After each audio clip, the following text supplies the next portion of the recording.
जों 100% सियर फटबलजरा समष्टियाव जोङो एकदम मेजरिटी लानानै गोबां भट लानानै जोंनि बीपीएफ नि कैंडिडेट मुनमुन ब्रह्म आबुआ देरहागोन।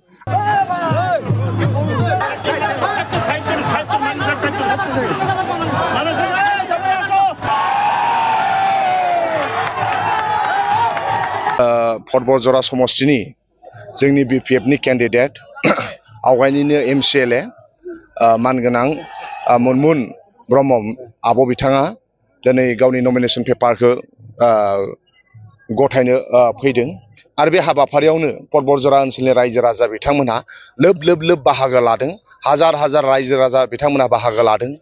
गुबुन गुबुन जाथि हारि माहारिया मुनमुन ब्रह्म आब'खौ देरहा होनो थाखाय बिथांमोनहा जानजि खाफ्राबाय आरो जों 100% सियर फटबलजरा समष्टियाव जोङो एकदम मेजरिटी लानानै गोबां भट लानानै जोंनि बीपीएफ नि कैंडिडेट मुनमुन ब्रह्म आबुआ देरहागोन आरो फटबलजरा समष्टियाव बीपीएफ खौ फेजेननो हानाय जेबो राजनीतिक दोलो गैया। जों देरहागोन आरो देरहानाया जोंहा 100% दिनै नमिनेशन पेपार गथायनाय हाबाफारियाव लोब लोब रायजो राजा बिथांमोनहा बाहागो लादों आरो बेनिनो बिदिन्थि जे जोङो फटबलजरा समष्टियाव बीपीएफआ देरहानाया 100% रोखा जानानै दङ। बाव कांग्रेसबो गेलेथों, बाव यूडीएफ गेलेथों, बाव बीजेपी गेलेथों, बाव गुबुन गुबुन राजनीतिक दोलोआ गेलेथों, इंडिया डेमोक्रेटिक कान्ट्री बयहाबो गेलेनो मोननाय मोनथाया दङ।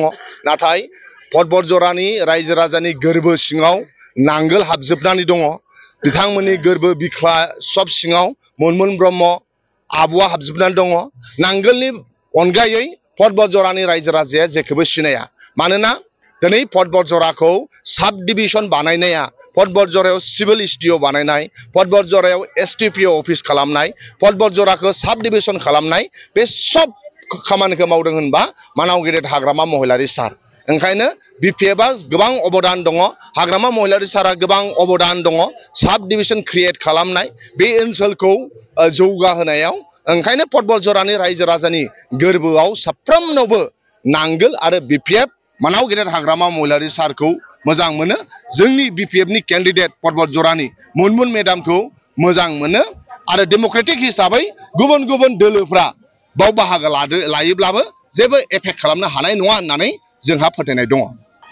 जोंहा गोबां समष्टियाव देरहासार जागोन, एब्सुलेटलि मेजरिटी मोननानै मानाव गेदेर हाग्रामा महिलारी सारा शिफ्ट जागोन। बीटीसीआव बीपीएफ खौ फेजेननो हानाय जेबो राजखान्थि दोलोआ गैया। जोंहानो 1 नम्बर मानाव गेदेर हाग्रामा महिलारी सारा बुंबाय थादों, बे खोथाया रोखा।